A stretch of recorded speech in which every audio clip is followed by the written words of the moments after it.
नमस्कार. रोखोक क्लबात स्वागत. मी डॉक्टर उदय निरगुडकर. मनाचा थांग लागणं कठीण असल्यानं अनेक नामवंत मानसशास्त्रज्ञ आपल्याकडे सांगत आलेले आहेत. एखाद्या व्यक्तीच्या मनात नेमकं काय सुरू आहे याचा अंदाज येणं सर्वात अवघड काम. गेल्या काही महिन्यांपासून पंतप्रधान नरेंद्र मोदींनी मात्र आपलं मन जनतेसमोर खुलं करायला सुरुवात केली आहे. त्याचाच एक भाग म्हणून काल देखील त्यांनी असंच आपलं मन मोकळं केलं. त्याचवेळी त्यांच्या मनात विषय होता शेतकऱ्यांचा.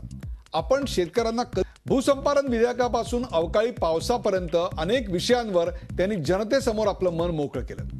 विरोधक राजकीय फायद्यासाठीच भूसंपादन विधेयकाला विरोध करतायत अशी खंतही त्यांनी व्यक्त केली. मोदींनी असं मन मोकळं केल्यानंतर शेतकऱ्यांचा यावर विश्वास बसलाय का? शेतकऱ्यांचे गैरसमज दूर झालेत का? मोदी म्हणतात त्याप्रमाणे भूसंपादनाच्या मुद्द्यावर खरंच राजकारण होतंय का? नव्या अध्यादेशाची मुदत संपत चालल्यामुळं सरकार अधीर झालंय का? आणि नव्या भूसंपादन विधेयकात आता पुन्हा मूलभूत सुधारणा केल्या जातील का? यासारख्या असंख्य प्रश्नांचा वेध घेऊया मन की बात या खास कार्यक्रमात.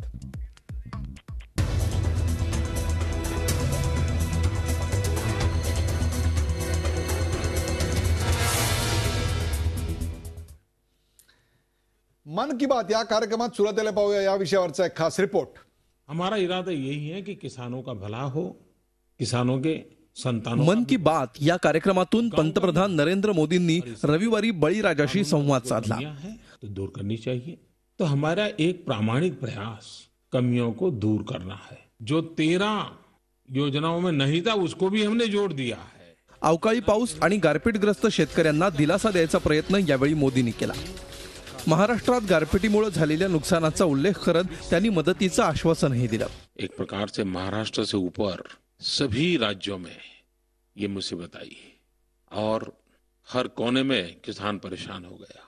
छोटा किसान जो बेचारा इतनी कड़ी मेहनत करके साल भर अपनी जिंदगी गुजारा करता है, उसका तो सब कुछ तबाह हो गया है. भूमी अधिग्रहण विधेयकाबाबत सरकारची बाजू मजबूत करण्याचा प्रयत्नही त्यांनी केला. महायुतीतून बाहेर पडण्याच्या मानसिकतेत असणाऱ्या स्वाभिमानी शेतकरी संघटनेनं मोदींच्या मन की बातवर टीका केली आहे. जो किसानों को समर्थन मूल्य देना चाहिए, जो उन्होंने वादा किया था वो वादा पूरा नहीं कर रही है. और दूसरी तरफ उद्योगपति बिल्डरों के लिए किसानों के ऊपर भूमि अधिग्रहण बिल थोप रहे हैं, थोपने की कोशिश कर रहे हैं. इसलिए हम ये कहते हैं कि ये किसानों की मन की बात नहीं थी, ये प्रधानमंत्री जी की मन की बात थी. तर मोदी सरकारची धोरणं शेतकरी विरोधी असल्याचा सूर काँग्रेसनं कायम ठेवलाय. किसानों के हितों के साथ कंप्रोमाइज नहीं होना चाहिए. जो किसानों की चाहे मुआवजा की प्रक्रिया हो, चाहे जमीन अधिग्रहण की प्रक्रिया हो, उसको फॉलो करना चाहिए. उसमें बेवजह की तब्दीली जिससे किसानों को नुकसान हो, ठीक नहीं है. हाँ, जहाँ अस्पताल बनने हैं, जहाँ स्कूल बनने हैं वो बने, उसमें किसी किस्म की रोक नहीं है. उद्योग धंधे लगे उसमें किसी किस्म की रोक नहीं है. लेकिन किसानों की जमीन चूंकि उनकी जिंदगी भर की चीज चली जाती है, उसमें किसानों के अधिकारों के साथ कंप्रोमाइज नहीं होना चाहिए. यही मेरा कहना है. गारपीटग्रस्त शेतकऱ्यांप्रती आपल्या मनात काय आहे हे मोदींनी स्पष्ट केलंय. आता तरी राज्य सरकारकडून शेतकऱ्यांना मदत देण्यात तत्परता दाखवली जाते का हे बघावं लागेल. Bureau report, Zee media. Mann Ki बात या कार्यक्रमात हा रिपोर्ट आपण पाहिला, त्याविषयी आपण चर्चा करणार आहोत. त्यासाठी आमंत्रित केलंय डॉक्टर किरीट सोमय्या, भारतीय जनता पक्षाचे खासदार. डॉक्टर किरीट सोमय्या दिल्लीहून आपल्या बरोबर आहेत. किरीटजी, आपलं स्वागत. पुण्याहून आपल्या बरोबर आहेत डॉक्टर विश्वंभर चौधरी. विश्वंभर चौधरी हे सामाजिक कार्यकर्ते आणि राजकीय विश्लेषक आहेत आणि त्यापेक्षा सुद्धा या प्रश्नाचा त्यांनी अत्यंत जवळून अभ्यास केला. डॉक्टर विश्वंभर चौधरी, या कार्यक्रमात आपलं स्वागत. आपल्या बरोबर आहेत सचिन सावंत, काँग्रेसचे प्रवक्ते सचिन सावंत हे देखील आहेत. सचिन सावंत, आपलं स्वागत. आणि खासदार राजू शेट्टी, स्वाभिमानी शेतकरी संघटनेचे खासदार राजू शेट्टी हे देखील आपल्या बरोबर आहेत. कार्यक्रमात सुरुवात करताना पहिला प्रश्न अर्थातच राजू शेट्टी आहे ना. राजू शेट्टी, तुम्ही आता एक लॉंग मार्च काढलेला आहे. खेडहून तुम्ही पुण्याला येताय. आज मन की बात मध्ये नरेंद्र मोदी खरोखरच मनापासून बोलले असं मानणारा एक वर्ग आहे. परंतु आपण नेमके कोणत्या गटात आहात? काही जणांना असं वाटतंय की खरोखरच मोदी अत्यंत प्रामाणिकपणे बोलले, त्यांचा हेतू अत्यंत प्रामाणिक आहे. आपल्याला काय वाटतं, खरोखरच ही मन की हृदय की बात थी? नाही, एकेकाळी मी सुद्धा मोदीच्या भाषणावर असाच भारावलेला होतो. कारण लोकसभेच्या प्रचाराच्या दरम्यान त्यांनी केलेली भाषणं लोकसभेच्या निवडणुका झाल्यानंतर राष्ट्रपतींच्या अभिभाषणाच्या चर्चेमध्ये त्यांनी केलेलं भाषण हे अगदी भारावून जाण्यासारखं होतं. पण यावर्षी बजेट सेशन सुरू होत असताना पुन्हा राष्ट्रपतींनी अभिभाषण केलं आणि त्यांच्या धन्यवाद प्रस्तावावर बोलताना परत मोदींनी तेच भाषण केलं. मला तर असं वाटायला लागलं की जून मधलीच कॅसेट पुन्हा लावली की का, कारण एकही शब्द कमी जास्त नाही. आणि कालचं मन की बात म्हणजे एखाद्या कसदार अभिनेत्यासाठी लिहिलेलं एक हिंदी स्क्रिप्ट आहे असं म्हणावं लागेल. शेतकऱ्यांच्या दुःखाचे वर्णन कशाला करता, आता आम्हाला माहिती आहेत ते, त्याच्यावरचं उत्तर सांगा, त्याची उत्तरं सांगा. ते उत्तर सोडवण्याचा प्रयत्न, आत्महत्या करतोय शेतकरी, काय उत्तर दिलं, काय प्रश्न सोडवला. निवडणुकीमध्ये आश्वासन दिलेलं होतं उत्पादन खर्चाच्या 1.5 हमीभाव बांधून देऊ, काय झालं त्याचं. दुष्काळावर कायमस्वरूपी उपाययोजना काढण्यासाठी नद्याजोड प्रकल्प राबवू, काय झालं त्याचं. फक्त 1000 कोटीची तरतूद तेवढ्यात होतं. प्रधानमंत्री सिंचन योजना आणली, वाजत गाजत आणली, काही भारतीय जनता पक्षाचे नेते त्याचा ढोल वाजवत आहेत. आपण किती तरतूद, 3,500 कोटी. बारामतीकरांनी 70,000 कोटीचा घोटाळा केला या महाराष्ट्रात आणि सगळ्या देशाला हे 3,500 कोटीचं सिंचन, प्रधानमंत्री सिंचन द्यायला लागलेत. काय दिलं शेतकऱ्यांना. म्हणजे मोदींचे पडला. राजू शेट्टी आज मन की बात मध्ये नरेंद्र मोदी यांचा हेतू प्रामाणिक नव्हता असा आपला प्रामाणिक आणि थेट आरोप आहे.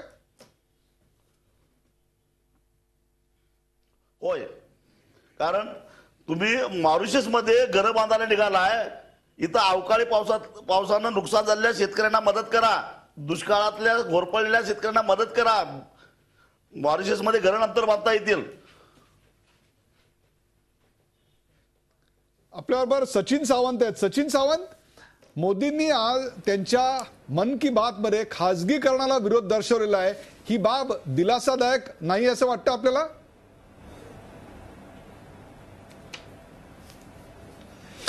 नाही, गेल्या अनेक वर्षापासून आम्हाला तर माहिती होतं, परंतु बाबा मोदी जे आहेत ते कशा तऱ्हेने प्रवचन देतात आणि त्याच्यामध्ये काय सत्यता नसते हे निश्चितपणे आम्ही सातत्यानं त्याच्या दृष्टिकोन जनतेसमोर मांडायचा प्रयत्न करतो. आता जनतेला दिसून येत आहे.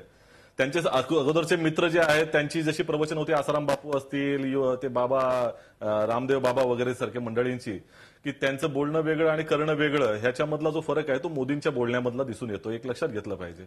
याच्या अगोदर चाय पे चर्चा आपण यवतमाळला आपण पाहिली होती निवडणुकीच्या पूर्वी. त्यांचं जे भाषण आहे ते मला असं तुम्हाला रिक्वेस्ट आहे माझी की ते पुन्हा लोकांना ऐकून दाखवावे.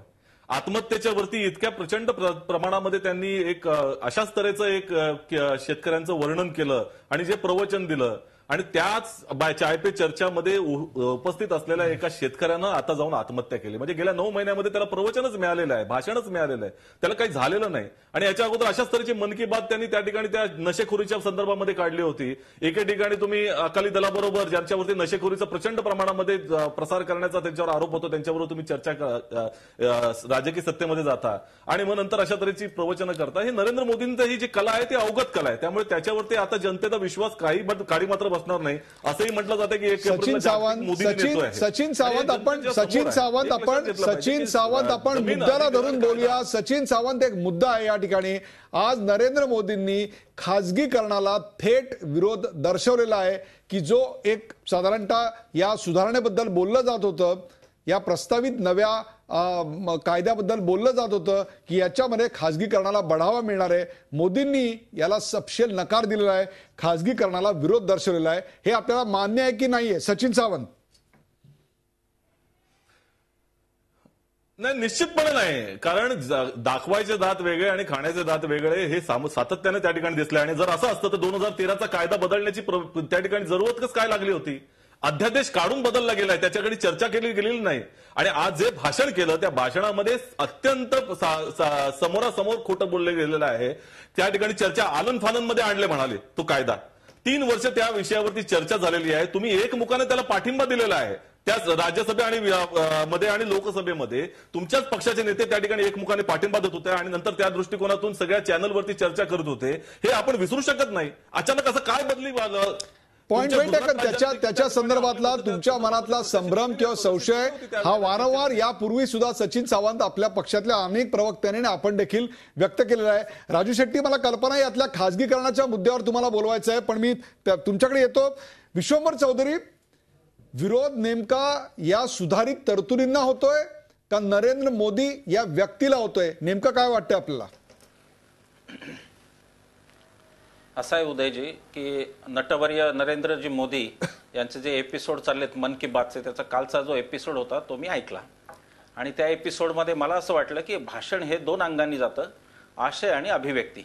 मोदी हे नटवर्य आहेत, त्यामुळे त्यांच्याकडे अभिव्यक्ती खूप चांगली. ते कसं रंगवून सांगू शकतात की कसा किसान माझा बेजारेन म्हणून कसा मी आता लँड ॲक्विजिशन आणून कोणाचा फायदा करणार आहे. पण त्या भाषणामध्ये आशय अशासाठी नव्हता की जे अमेंडमेंट केली, जो ऑर्डिनन्स आणला त्यातल्या फक्त एक गोष्ट, ज्या आपण जो मुद्दा म्हणताय प्रायव्हेटायझेशनचा, त्याच्या अनुषंगाने सांगतो की फक्त यापुढे प्रायव्हेट हॉस्पिटल आणि प्रायव्हेट शाळा यांना त्यांनी पब्लिक पर्पजमधून काढलं, यापेक्षा वेगळा कुठलाही बदल नाही. सोशल इम्पॅक्ट असेसमेंटची भूमिका कायम आहे. त्याच्यामध्ये त्यांनी म्हणले की एक नोटिफिकेशन काढून करता येईल वगैरे वगैरे. इतर सगळ्या भूमिका कायम आहेत, कुठलाही बदल यात नाही. ज्या अमेंडमेंट म्हणून आणल्या त्याच्यामध्ये उलट की 1 एकर ही जागा इकडे आणि इकडे घेता येईल रेल्वे ट्रॅकच्या किंवा कॉरिडॉरच्या, अशी तरतूद आहे. त्यामुळे एक मोदींचं ते चातुर्य आहे. म्हणजे फक्त मला असं वाटतं की देशामध्ये आता सध्या असं सुरू झालंय की एखादं गाणं ऐकायला गेल्यानंतर लोक त्या गायकाचा तंबोऱ्याची गवसणी कोणत्या रंगाची होती, मग त्यांनी बैठक कशी घातली, सदरा कसा मलमलचा घातला होता हे बघतात, परंतु ते बघण्यापेक्षा तो गायक नेमका गायला काय हे महत्वाचं आहे. आणि म्हणून मला असं वाटतं की तंबोरा आकर्षक होता, सगळं उत्तम होतं, परंतु आशय नव्हता. याचा अर्थ असा की त्या कायद्यामधल्या कुठल्याही तरतुदींना त्यांनी बदललेलं नाही, फक्त ते प्रयत्न करतायत रेडिओतून लोकांमध्ये जाण्याचा की लोकांचा जो विरोध होतो तो आपण मोडून काढू. त्याची ही पद्धत नाही. मला तुम्हाला बैठक घेऊन ते विश्वंभर चौधरी पद्धत नाही. प्रस्तावित हा जो कायदा आहे त्या कायद्यामधल्या तरतुदी आणि मूळ तरतुदी याच्यामधला फरक आपण जरूर स्पष्ट केलात. माझा प्रश्न त्याच्या पलीकडचा आहे तुम्हाला जाऊन, की विरोध जो होतोय तो नरेंद्र मोदी या व्यक्तीला होतोय का या प्रस्तावित तरतुदींना होतोय? नाही, आता जर यात दुसरा कुठला कायदा असता तर मग ही संशयाला जागा होती की मोदी आणतायत म्हणून हे विरोध होतोय, बरं का, मोदींच्या व्यक्तित्वालाच विरोध होतोय. परंतु तसं नाहीये. हा 70% लोकांचा कायदा आहे, याच्यावरती 70% लोकांचं भवितव्य आहे. आणि म्हणून मला असं अजिबात वाटत नाही की यामध्ये नरेंद्र मोदींना म्हणून विरोध होतोय. किसान शेतकरी अस्वस्थ आहे. शेतकरी 2-3 पातळ्यांवर, जसं आता खासदार राजू शेट्टी म्हणाले त्याप्रमाणे तर आहेच आहे. म्हणजे तो अतिवृष्टी आणि सगळ्यांनी गांजलेलाच आहे, पण त्याचबरोबर त्याला ही भीती आहे की माझ्या जमिनींवर आता खरं म्हणजे अधिकार कोण गाजवणार आहे. आणि त्यामुळे मला असं वाटतं की मोदीच नसते आणि अगदी पंतप्रधान अटल बिहारीजी जरी असते तरी या कायद्याला तेवढाच विरोध झाला. पॉइंट आपल्याबरोबर किरीट सोमय्या आहेत. किरीट सोमय्या, आपण पाहिलेत काय प्रकारची एक जहरी टीका या ठिकाणी झाली आहे. प्रवचनकार मोदी, नटवर्य मोदी, इथपासून ते मोदी तद्दन खोटं बोलतायत, जून मधली कॅसेट तशीच वाजवतायत, त्यांच्याकडे कुठल्याही प्रश्नाचं उत्तर नाही, केवळ देखावे मांडतायत, 2.5 पट हमी भाव देईल अशी घोषणा केली होती, तो अजून मिळालेला नाही. मॉरिशसमध्ये कसली घरं बांधताय, गारपीटग्रस्तांसाठी घरं बांधा, तरतुदी हा नुसता देखावा आहे, अंतस्थ हेतू वेगळा आहे. विरोध मोदींना नाही तर मूलतः या कायद्याच्या ढाच्यालाच आहे. किरीट सोमय्या,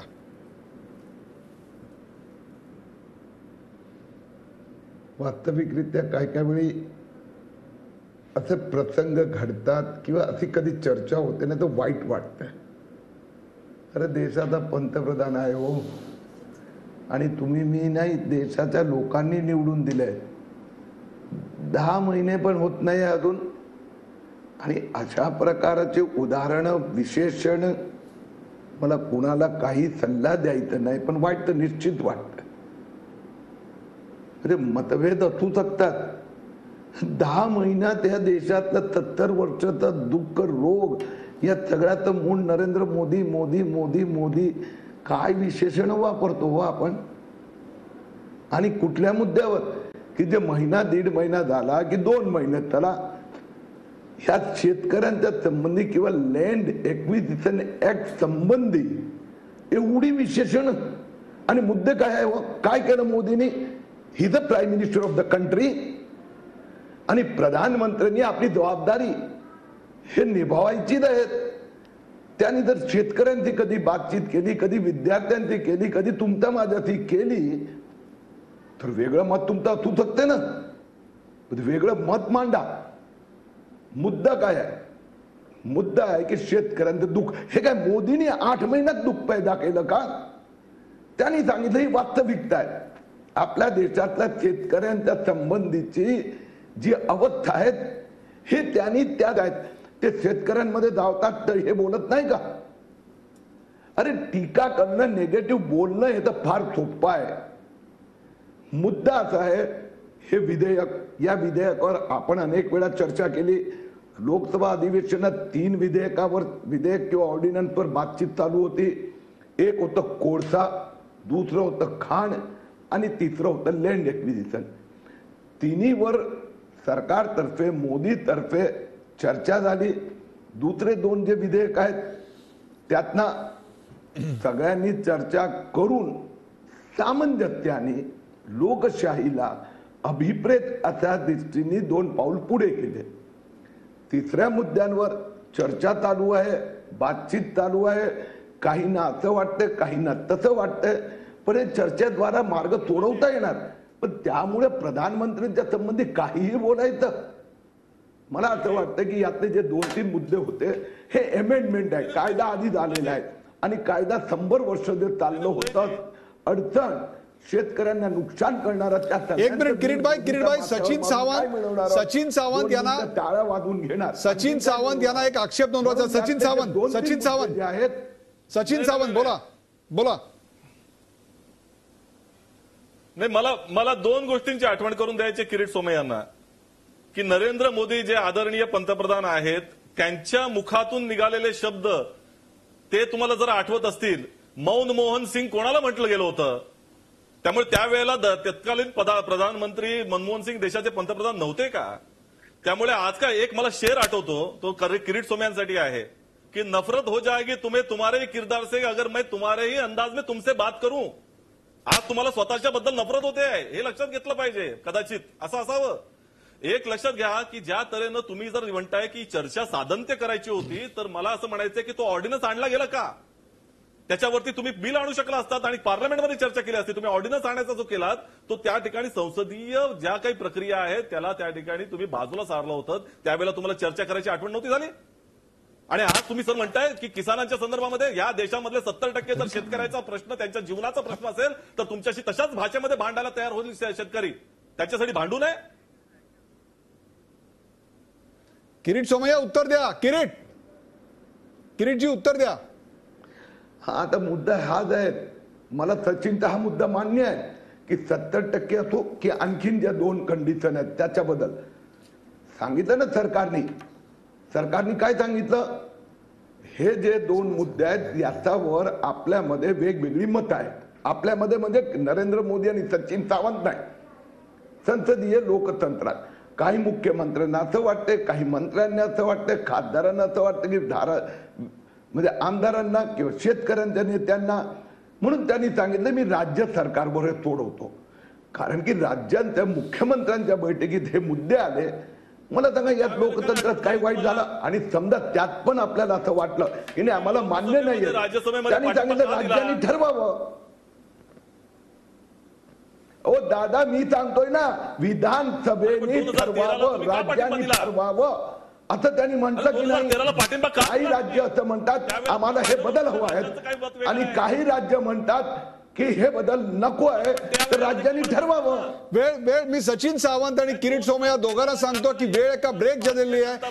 पूर्वी भारतीय जनता पक्षाने सपोर्ट का केला आणि आता तो सपोर्ट काढून घेऊन एक प्रकारे सुधारित कायदा का बरं आणला? आता जी राज्य याच्यात बदलाची मागणी करतायत यातली भाजपाची राज्य किती आणि काँग्रेसची राज्य किती या सगळ्याचा लेखाजोखा मांडणार होता. आणि त्याहीपेक्षा सुद्धा स्वतःला सत्तेत वाटा मिळाला नाही म्हणून राजू शेट्टी आता रस्त्यावर उतरलेत का या कायद्याच्या विरोधात? या सगळ्याची चर्चा करूया एका ब्रेक नंतर. कुठे जाऊ नका, पाहत राहा झी 24 तास. आपण पाहताय मन की बात.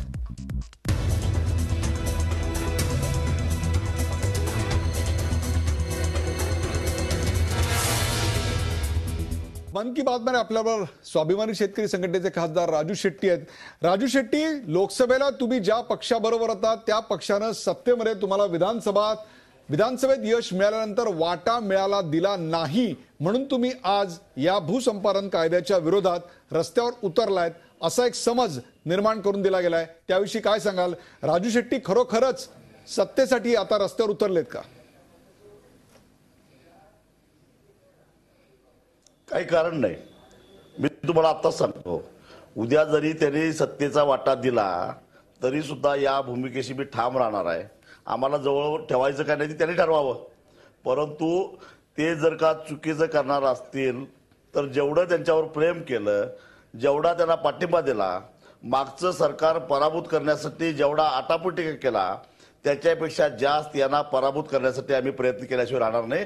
कारण यांना पाठिंबा देत असताना लोकसभेच्या निवडणुकीच्या आधी आदरणीय नरेंद्र मोदी यांच्यावर माझ्या 2 दीर्घकाळ बैठका झाल्या होत्या आणि या बैठकीमध्ये मला शेतकऱ्यांच्यासाठी काय धोरणं हवीत, काय अपेक्षित आहे, कशा पद्धती काँग्रेसच्या धोरणामध्ये काय बदल करायला पाहिजेत हे सगळं मी सविस्तर सांगितलेलं होतं. त्यांनी त्याला मान्यता दिलेली होती आणि हे आपण करू आणि आपण शेतकऱ्यांच्या आयुष्यामध्ये चांगले दिवस आणू असं मला त्यांनी आश्वासन दिलेलं होतं. एवढंच नव्हे तर महाराष्ट्रामध्ये लोकसभेच्या निवडणुकीला जेव्हा ते आले होते त्यावेळी या सगळ्या गोष्टी त्यांनी भाषणामध्ये सांगितलेल्या होत्या.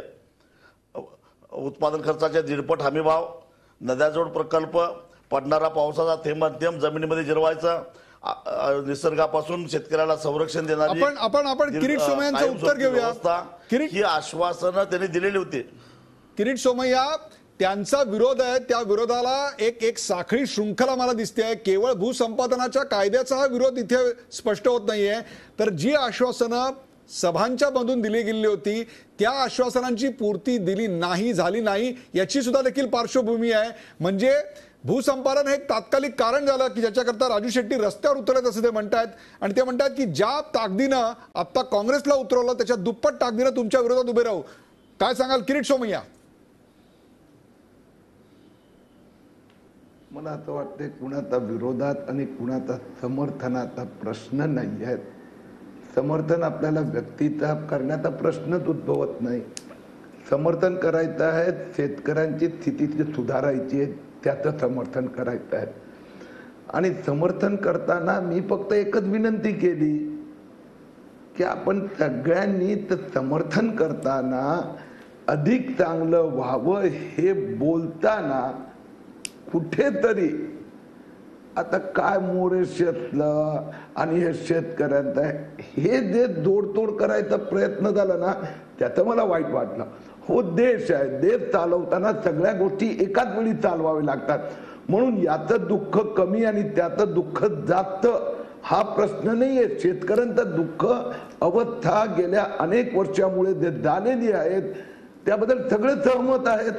किरीटभाई, त्याला प्रधानमंत्री तुम्ही मुद्दा नेमका ऐकून घ्या की गेल्या 9 महिन्याचा परफॉर्मन्स लक्षात घेता त्या 9 महिन्याच्या परफॉर्मन्समुळे या मन की बातवर शेतकऱ्यांचा विश्वास राहिलेला नाही अशा स्वरूपाचं भाष्य आता आपल्याकडे राजू शेट्टी करतायत. त्यावर तुम्ही त्यांना काय उत्तर द्याल? किरीट सोमय्या,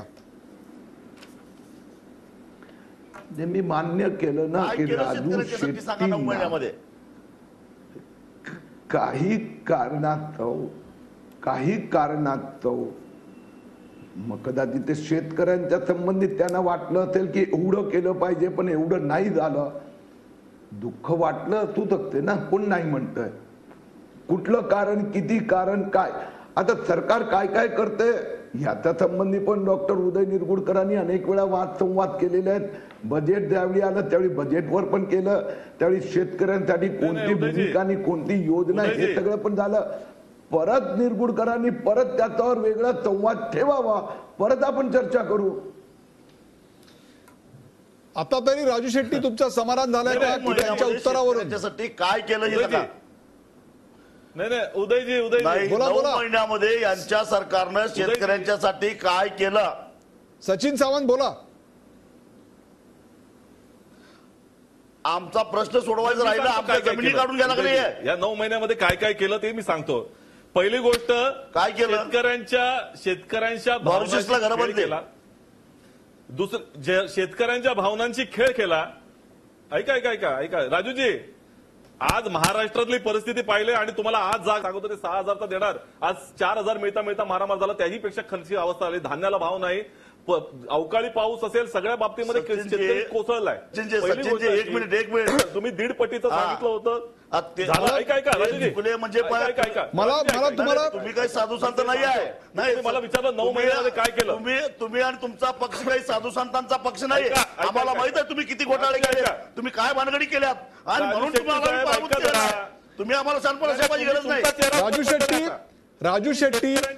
राजू शेट्टी भूमिकेमध्ये आहात हे ठरलेलं आहे. पहिली गोष्ट आहे का, नाही उदयजी, माझा मुद्दा राहिला, त्यांना त्याचं नंतर उत्तर देऊ द्या ना. पहिली महाराष्ट्राची परिस्थिती सांगितली आणि त्याच्यावरती नरेंद्र मोदींनी जे काही यवतमाळमध्ये टिप्पणी केली होती, 2 शेतकऱ्यांनी तिथे आत्महत्या केली, हा विषय वेगळा. या देशामध्ये या वर्षी 2014-15च्या कालावधीमध्ये या ठिकाणी युरियाला 1/3 फक्त आयात केला गेलेला आहे, 2/3 त्याच्यामध्ये कटापी केली गेलेली आहे फिस्कल डेफिसिटच्या नावाखाली. मला तुम्हाला दोघांना राजू शेट्टी आणि सचिन सावंत 9 महिन्यात शेतकऱ्यांसाठी काही केलं नाही याची तुम्ही शेकडो उदाहरणं देऊ शकाल. मुद्दा आजचा तो नाहीये शेतकऱ्यांसाठी 9 महिन्यात काय केलं हा मुद्दा नाही. आपण मन की बात एक मिनिट ऐका, मी तुम्हाला दुसरा प्रश्न असा विचारतोय की मन की बात याच्यामधल्या हेतूबद्दल आपण शंका घेतोय का त्यातल्या तरतुदींबद्दल. त्यातल्या एका तरतुदीकडे मी तुमच्या दोघांचंही लक्ष वेधतो आणि ती म्हणजे केवळ सरकारी आणि पीपीपी प्रोजेक्टसाठी शेतकऱ्यांच्या संमतीचा विचार केला जाणार नाही किंवा शेतकऱ्यांची संमती घेण्यात येणार नाही. हे तर 2013 साली पण कायद्यात होतं, त्यावर मोदींनी कालच्या भाषणात भर दिला. याच्याबद्दल आपला आक्षेप आहे का याला आपला सपोर्ट आहे? राजू शेट्टी. नाही, खासगीकरणाबद्दल मोदीजींनी काल जे वक्तव्य केलं ते मायावी वक्तव्य आहे, लक्षात घ्या. हे म्हणतात ते बरोबर आहे, सरकार स्वतः जमीन अधिग्रहित करेल, कुठल्या खासगी बिल्डरासाठी उद्योगपतीसाठी अधिग्रहित करणार नाही. पण इथंच यांची चाल आहे, कारण महाराष्ट्रामध्ये MIDC, उत्तर प्रदेशमध्ये नोएडा सारख्या ज्या काही निमसरकारी संस्था आहेत त्या संस्थांच्या मार्फत हे पहिल्यांदा जमिनी ताब्यात घेतात आणि नंतर उद्योगपतींना, नंतर बिल्डरना देतात. ही यांची चाल आहे आणि त्यामुळे ह्या चालीला शेतकरी बळी पडणार नाही. इंडस्ट्रियल कॉरिडॉर म्हणजे काय हो?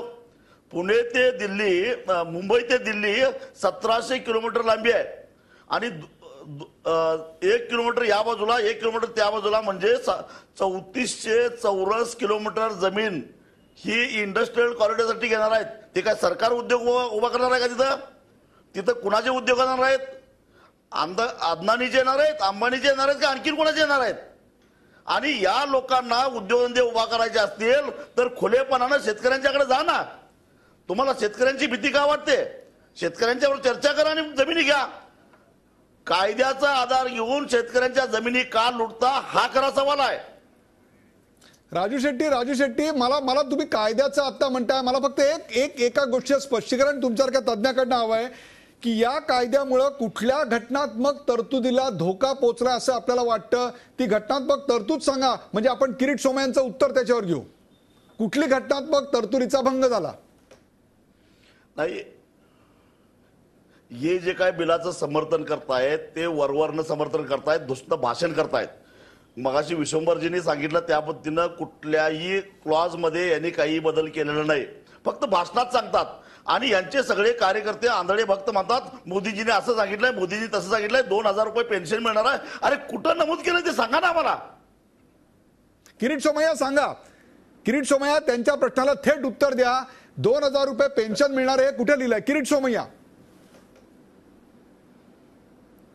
आता असं आहे ना की हे काही लोकसभे किंवा विधानसभेची आज निवडणूक नाहीये.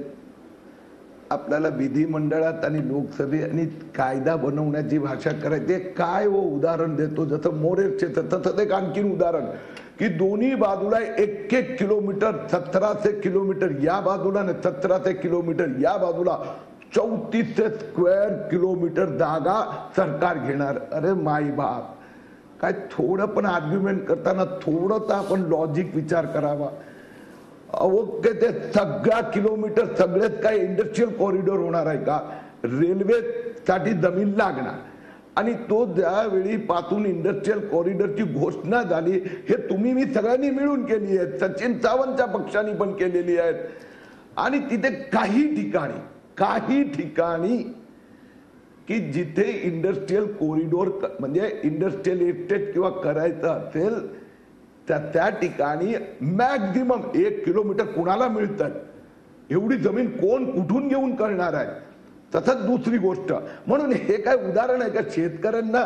शेतकरी पण एवढं मूर्ख नाहीये तो की कोणी काही भाषण केलं आणि उदाहरणं दिली. दुसरी गोष्ट मी परत सांगतोय, नाही शेतकरी मूर्ख नाहीत म्हणून तुमच्या विरोधात गेला आहे. वेगवेगळी मत झाली. शेतकरी मूर्ख नाही म्हणून तुमच्या विरोधात गेला आहे. उदाहरण देत नाही की काँग्रेसच्या मुख्यमंत्र्यांनी हे सांगितलं ना भाजपच्या मुख्यमंत्र्यांनी हे सांगितलं. हे घटनाप्रमाणे सांगितलं ना, नरेंद्र मोदींनी कायद्याप्रमाणे पहिल्या की ज्या राज्यांना ह्या 2 अटी पहिल्यांदा तुमच्या किसान संघाला समजावून सांगा. फेडरल सिस्टम प्रमाणे आपण तुमच्या राष्ट्रीय स्वयंसेवक संघाचा किसान संघ सुद्धा आमच्या बरोबर आहे, त्याला समजावून सांगा. लोकांनी निवडून दिलेले नाहीये का? किरीटभाई या प्रश्नाचा एक मिनिट आरडाओरडा करू नका. आमदार काय खासदारांप्रमाणे लोकांनी निवडून दिलेले नाहीये. किसान संघाचा काय विरोध आहे? आमदार तिथलं राज्य सरकार व्यवस्थित निर्णय नाही घेऊ शकत का? हा का अहंकार की मीच खासदार निर्णय घेऊ शकतो, आमदार पण घेऊ शकतात, म्हणून राज्यांना अधिकार देण्याचा मोदीचा प्रस्ताव आहे. राज्यांना अधिकार देण्याचा प्रस्ताव मोदींनी केलेला आहे. तो राजू शेट्टी यांना मान्य आहे की नाही, किंबहुना त्याला त्यांचा विरोध काय आहे? एका ब्रेक नंतर राजू शेट्टी यांना रोखठोक प्रश्न विचारूया आणि त्यांचं उत्तर ऐकूया. कुठे जाऊ नका, पाहत राहा जी 24 तास. आपण पाहताय मन की बात.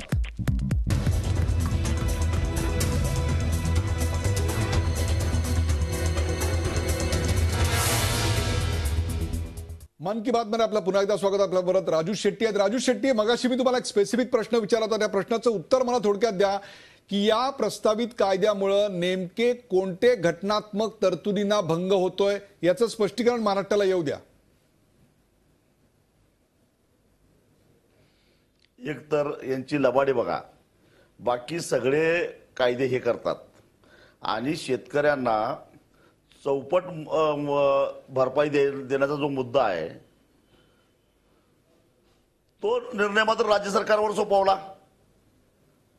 त्या बाबतीत केंद्र सरकार का स्पष्ट भूमिका घेत नाही? राजू शेट्टी याच्यामुळे घटनेतल्या कुठल्या तरतुदीचा भंग झाला असं आपल्याला वाटतं? मी तुम्हाला एकच प्रश्न विचारतोय, घटनात्मक कुठल्या तरतुदीचा भंग झाला?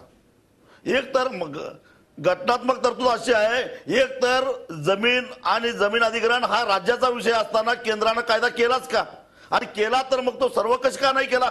आणि जिथं शेतकऱ्यांची भरपाई द्यायची आहे तिथंच नेमकं राज्यावर का सोपवला? किरीट सोमय्या उत्तर द्या. दादा, चौपट भरपाई हा कायदा आहे आणि तो आपण तसाच कायम ठेवला आहे. कुठल्याही राज्यावर ते नाही, कारण की त्याच्यामध्ये तुम्ही सांगितलं की राज्य सरकार याच्यामध्ये भरपाई कमी करू शकता म्हणून. आणि सचिन सावंतांच्या मुख्यमंत्र्यांनी पृथ्वीराज चव्हाणांनी तो 2 पटापर्यंत खाली आणलेला आहे. राजू शेट्टी ज्याची जमीन आहे, राजू शेट्टी करून घेतला. आता ऐकून घ्या जरा, शांतपणे ऐका. उदय भैया, हा जो चौपट मध्ये कुठलंही कॉम्प्रोमाइज करता येणार नाही हे पूर्ण टाईप केलं. नंबर 1 लुटणार असाल. नंबर 2 किरीट जे तुमच्या हातात दादा भाषण नको, टीव्हीवर भाषण नको, मैदानात करा. नंबर 2 म्हणून राज्यांना कुठलाही तो अधिकार दिला नाहीये. चौपट भरपाई हा कायदा मजबूत केला. नंबर 2 खाजगी हॉस्पिटल ते राजू शेट्टी तुमच्या प्रचाराचा किरीटभाई मी येतो तुमच्याकडे. राजू शेट्टी तुमच्या पदयात्रेतल्या प्रचाराचा जोश मी समजू शकतो, परंतु राजू शेट्टी माझा तुम्हाला साधा सुद्धा प्रश्न आहे. तुमच्या प्रचाराचा जोश इकडे कामी येणार नाहीये. मला तुम्ही एक सांगा, ज्याची जमीन आहे त्याला नोकरी, त्याच्यावर जो कसतोय त्याला नोकरी याच्या असेल हे सांगण्यात काय बरं आपल्याला आक्षेप आहे? राजू शेट्टी, हे इथंच तरी खरी गोंब आहे. जमीन ज्याच्या असेल त्याला नोकरी हे फक्त तोंडी सांगतात, त्याच्यामध्ये कायद्यात कुठेही तरतूद नाही. विश्वंभरजींना पाहिजे तर विचारा कुठं त्यांनी तरतूद केली आहे. हीच तर खरी मेक आहे. हे भाषण करतात असं करणार आहे म्हणून, हे यांचं धोरण आहे म्हणतात. अशी काय कायद्यामध्ये कुठं तरतूद नाही. दुसरी गोष्ट, शेतकऱ्याला कोर्टामध्ये जाण्याचा अधिकार आहे कुठं, की माझी जमीन चुकीच्या पद्धतीने अधिग्रहित झाली. परंतु सरकारी अधिकाऱ्यांना हाताशी धरून जोर जबरदस्ती करणाऱ्या सरकारी अधिकाऱ्याच्या विरोधात शेतकऱ्याला कसलीही तक्रार करता येणार नाही, हे संरक्षण त्यांनी या घटनेत दिलं आहे. आपल्यावर विश्वंभर चौधरी आहेत. आपण विश्वंभर चौधरींकडे जाऊया. विश्वंभर चौधरी, 2013चा कायदा करताना काँग्रेसही प्रामाणिक होतं आणि 2015चा तरतुदी नव्या आणताना भारतीय जनता पक्षही एक प्रकारे प्रामाणिक आहे असं क्षणभर आपण समजलं. तर अंमलबजावणीतले जे अडथळे होते ते दूर करण्याकरता यातल्या प्रस्तावित तरतुदींना आपण अजूनही विरोध करणार आहात का? या प्रस्तावित तरतुदींमध्ये आपण काही बदल सुचवू इच्छिता? We have to move ahead. मी एक 3-4 मुद्द्यांची चर्चा झाली म्हणून त्याच्यावरती माझं मत मांडणं आवश्यक आहे. त्याचं कारण लोकांमध्ये नाही तर निष्कारण गैरसमज होईल. घटनात्मक उल्लंघनाचा कुठेही मुद्दा आलेला नाही. आम्ही तो कधीच कोणी, राजू शेट्टी पण म्हणलेले नाहीत. परंतु जर घटनेचाच विषय असेल तर घटनेने आर्थिक समता ॲश्युअर्ड केलेली आहे प्रत्येकाला, आणि ती खास करून शेतकऱ्यांना संरक्षणाची गरज आहे. कारण एक कमी एकरेज होत जाते जमिनीचं, आणि त्यामुळे आर्थिक समतेचा जर विषय असेल तर अंबानी किंवा अदानीपेक्षा शेतकरी हे आर्थिक समतेच्या जास्त पात्र आहेत, हे आपण पहिल्यांदा लक्षात घेऊ. दुसरी गोष्ट की नोकरीचा जो आपण म्हणत होता तो नोकरीचा मुद्दा किती पोरकट आहे त्याचं मी आपल्याला उदाहरण सांगतो. प्रकल्पग्रस्तांना नोकरी हे भारतात पहिल्यांदा आलेलं नाहीये बरं का. 2013 नाही, महाराष्ट्राच्या पुनर्वसन कायद्यात 1976 पासूनची ती तरतूद आहे. महाराष्ट्रामध्ये विविध प्रकल्पांनी बाधित असे साधारण 30 लाख लोक आहेत ज्यांचं काही ना काही बाधित झालेलं आहे. या लोकांमध्ये महाराष्ट्र शासन आजपर्यंत 67 वर्षांमध्ये 3% लोकांना फक्त नोकऱ्या देऊ शकलं. हे नोकऱ्या जनरेट कुठे करणार आहेत? सरकारकडे करणार आहेत का? तर सरकारी जनरेशन किती आहे नोकऱ्यांचं? तेव्हा हे आता की मजुरालाही देऊ आणि ते म्हणणं हे मला असं वाटतं की पूर्तताच न होण्यासारखं आहे. हे म्हणजे भारतातल्या प्रत्येकाला मी 5 किलो सोनं देईन सत्तेवर आलं तर असं म्हणण्यासारखं आहे. त्याची पूर्तता होऊ शकत नाही. 70% कन्सेंटचा मगाशी मुद्दा आपण आणला तर त्याच्यामध्ये फक्त सोशल इन्फ्रास्ट्रक्चरला आता त्यातून वगळलेला आहे, बाकी कोणालाही गरज नाही. म्हणजे उलट आहे, सोशल इन्फ्रास्ट्रक्चरला 70% कन्सेंटची गरज आहे आणि इतर इंडस्ट्रियल कॉरिडॉरचा मात्र गरज नाही. आता किरीट भाई म्हणाले म्हणून मी त्यांना एक प्रश्न फक्त माझा छोटासा माझ्या मनात तयार झाला आता, तो असा की जर 1 किलोमीटर इकडची 1 किलो, अगदी राजू शेट्टींनी बरोबर सांगितलं की 1700 किलोमीटरचा तो पट्टा आहे, तो सगळा इंडस्ट्रियल कॉरिडॉर म्हणून घोषित झालेला आहे मनमोहन सिंगांच्या काळातच. तर आता ह्या इंडस्ट्रियल कॉरिडॉरमध्ये जी जमीन आता त्यांनी सांगितलं ती साधारण 5.5 कोटी एकर जमीन होते 1-1 किलोमीटर इकडे. मुद्दा असा आहे की तुम्हाला ती घ्यायचीच नाही तर मग तुम्ही प्रावधान कशाला करता? उद्या उद्योगपती त्याच्यावर बोट ठेवतील की तुम्हीच म्हणलाय की मिळणार आहे जमीन आम्हाला 1-1 किलोमीटर, ती कशासाठी? जे तुम्हाला घ्यायचंच नाही त्याचं तुम्ही बोलतच कशाला? किरीट सोमय्या उत्तर द्या. आपण किरीट सोमय्यांचं उत्तर घेऊ. बरोबर आहे. विश्वंभर आपण या एकेका मुद्द्यावर लगेच उत्तर घेऊया ना त्यांचं. किरीट सोमय्या बोला, तुमचं काय उत्तर आहे? जर तुम्हाला जागा द्यायचीच नव्हती तर कशा करता अधिग्रहित करताय? अधिग्रहित पण केलेली नाहीये. एवढं अशा पद्धतीने हे उदाहरण देऊन आमचे मित्र आपणच आपली दिशाभूल करतोय. तरीही मी विश्वंभरला मान्य करतो. अरे कोण इथून त्यावेळी कोण घेणार आणि कशी घेण्याचा प्रश्न उद्भवत नाही.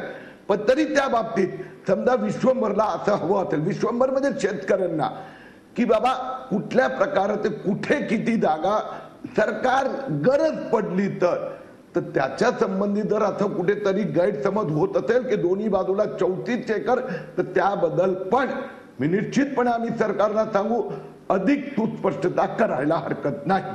ओके, मंजूर. विश्वंभर चौधरी, भूसंपादन विधेयकामध्ये बदलासाठी आपण तयार आहोत असं मन की बात मध्ये मोदी म्हणाले, याच्यावर अजूनही आपला विश्वास नाही? नाही, अजिबात मी असं म्हणाल नाही की अजूनही त्याच्यावरती चर्चा होऊ शकत नाही. त्याच्यावरती चर्चा होऊ शकते. लोकसभेत पास झाले 4 तारखेला एनिवे ते ऑर्डिनन्स तो संपणार आहे जर राज्यसभेत आला नाही, त्यामुळे त्याची पुन्हा एकदा मांडणी करावीच लागणार आहे. पण मुद्दा असा आहे की त्याची एक डेमोक्रॅटिक प्रोसेस आहे. 2011 साली चर्चा सुरू झाली. जयराम रमेशांनी माझ्या माहितीप्रमाणे 400 गटांशी त्याच्याबद्दल चर्चा केली. प्रत्येक एनजीओ, प्रत्येक शेतकऱ्यांच्या बरोबर काम करणारी संघटना, प्रत्येकाचा ऐकून तो कायदा आला. सुमित्राताईंनी त्यात महत्वाची भूमिका बजावलेली आहे. पुन्हा एकदा अधोरेखित करतो. पण मुद्दा असा आहे की त्या डायलॉगची एक प्रोसेस आहे. त्या डायलॉगची प्रोसेस जशी ती पॉलिटिकल आहे तशी ती अपॉलिटिकल सुद्धा आहे. सरकारने विश्वासात घ्यावं, विरोधी पक्षांना विश्वास घ्यावं, काय असतील ते. मी एक आधी साधं उदाहरण देणार, मग किरीट भाईंनी ते पोहोचवावं नरेंद्र मोदीजींच्या पर्यंत. उदाहरण असं आहे की साधं रूरल इन्फ्रास्ट्रक्चरला कोण नाकारणार नाही, डिफेन्सला आम्ही नाकारणार नाही. मग राहतं काय? Industrial corridor. आणि आणखी इन्फ्रास्ट्रक्चर प्रोजेक्ट्स. आता मला सांगा त्याच्यात 80% कव्हर होतो. धरणाचं एका धरणात जमीन जाते. महाराष्ट्रामध्ये 80% जमिनी या धरणातच गेलेल्या आहेत. रस्त्यात किती 10% जमिनी गेल्या असतील. तर मुद्दा असा आहे की काही मुद्द्यांवर चर्चा नक्की होऊ शकते. सरकारने पुढाकार घ्यावा, त्यातून किरीटभाईंनी पुढाकार घ्यावा आणि समंजस भूमिका सरकारने घ्यावी. याच्यावरती कोणाला लढायची हौस आहे म्हणून कार्यक्रमाला वेळेची एक मर्यादा आहे. सचिन सावंत 2013 साली कायदा करताना काँग्रेस प्रामाणिक होतं. 2015 साली अंमलबजावणीतले दोष लक्षात आल्यानंतर त्यातल्या तरतुदी बदलण्यामध्ये भारतीय जनता पक्ष देखील प्रामाणिक आहे. परंतु अंमलबजावणीतले दोष आम्ही लक्षात न घेता त्याच्यावर एकतर्फी टीका करतोय आणि त्याचबरोबर आमचीच सत्ता असल्यामुळं आम्ही त्याला जुमानत नाही, अशा प्रकारच्या दोन भूमिका आपल्याकडे निर्माण होतात का की ज्याच्यापासून दोघांनी हटून एक काहीतरी कॉमन मिनिमम अजेंड्यावर एकत्र यायला पाहिजे?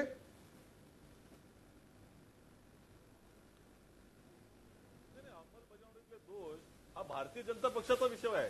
त्या ठिकाणी जेव्हा सगळ्यात म्हणजे विरोध न करता पास करताना ते दोष लक्षात आले नव्हते का? त्यामुळे एक लक्षात घेतलं पाहिजे की आजचा जो काही त्यांचा जो अभिनिवेश आहे तो पूर्णपणे ती मन की बात तुम्ही म्हणत असाल, पण झूठी बात आणि पुंजीपतियों का साथ ह्याच दृष्टिकोनातून आहे. ज्यांना विरोध आहे, ज्यांनी त्यांना मतदान केलं करायसाठी जी मदत केलेली आहे, म्हणजे ते एकंदर निवडणूक लढवण्याकरता ज्यांनी मदत केली आहे त्यांना परतफेड करण्याचा हा प्रकार आहे. कारण ह्या संदर्भामध्ये प्रत्येक प्रावधानामध्ये जे काही त्यांनी बदल करण्याचा प्रयत्न केला, जसा सोशल इम्पॅक्ट असेसमेंट काढून टाकण्याचा विषय हा इतका प्रचंड मोठा आहे उगीच. आणि ज्या आपल्या किरीट सोमय्यांना थोडंसं मला वाईट वाटलं, पण नरेंद्र मोदी एक खोटं बोलतात. हो, सोशल इम्पॅक्ट असेसमेंट त्या कायद्यामध्ये 2013च्या 6 महिन्याचाच त्याच्यामध्ये त्याला कालावधी होता. त्यांनी सांगितलं वर्षानुवर्ष तो चालत राहील. हे खोटं बोलणं नाही का? जनतेची दिशाभूल करता शेतकऱ्यांची दिशाभूल करण्याचं नाहीये का? त्यामुळे अनेक प्रश्न 5 वर्षाची जी भूमा टाकली होती त्यांनी तो देखील कायदा त्या ठिकाणी हलवला. त्या अधिकाऱ्यांवरती जेव्हा कारवाई करण्याची जी मुभा होती तीही देखील त्या ठिकाणी काढली गेली. त्यामुळे प्रत्येक प्रश्नावरती जर तुम्ही त्याचं उत्तर पाहिलं तर मला असं निश्चितपणे सांगायचं शेतकरी विरोधाचं धोरण जे त्यांच्या एकंदर तुम्ही तुमचे मुद्दे सचिन सावंत मांडलेले आहेत. कार्यक्रमाची वेळ संपत आली. एक शेवटचा आणि अत्यंत छोटा प्रश्न किरीट सोमय्या आहे ना. किरीट सोमय्या येत्या 5 एप्रिलला भूसंपादन विधेयकाचा कार्यकाल समाप्त होतोय. मोदी सरकारची त्यामुळे अडचण झाली आहे का आणि तुम्ही याच्यातनं मार्ग कसा काढणार? आता आपल्याला पुढे जात असताना सगळ्यांना बरोबर घेऊन जाताना एक पाऊल सरकारला मागे पण यावं लागलं तर कोणीही प्रतिष्ठेचं तसा मोदी पण मुद्दा बनवत नाही. जसं आपली चर्चा झाली की 3 आता प्रकारचे ऑर्डिनन्स होते, 2 मध्ये आपण पुढे गेलो. एकामध्ये सगळ्यांना बरोबर घेऊन जाऊन एक सहकार्याचं सौहार्दाचं पॉझिटिव्ह वातावरण उभं करूनच आपण पुढे जाणार. सगळ्यांना बरोबर घेऊन जायचं आहे. 2 विधेयकांवर आलेलं यश आणि त्याहीपेक्षा 3ऱ्या विधेयकावर चाललेला गदारोळ हे एक प्रकारे विरोधकांचं यश मानायचं का मोदी सरकारचं या बाबतीतलं एक लवचिकतेचं धोरण, या सगळ्याची चर्चा चालू आहे. परंतु सर्वात महत्त्वाचा मुद्दा म्हणजे या विषयावर माध्यमं आणि विरोधी पक्ष जागरूक आहेत, तेवढेच सरकार देखील जागरूक आहेत. त्यामुळेच की काय त्यांना मन की बात करावी लागली. हा जो रंगलेला वाद आहे त्यातून शेतकऱ्यांचंच भलं व्हावं हाच या सगळ्याचा दृष्टिकोन होता. त्यात सहभागी झालेल्या सर्व मान्यवरांचे आभार. ताज्या बातम्यांसाठी पाहत राहा झी24 तास. रहा एक पाऊल पुढे.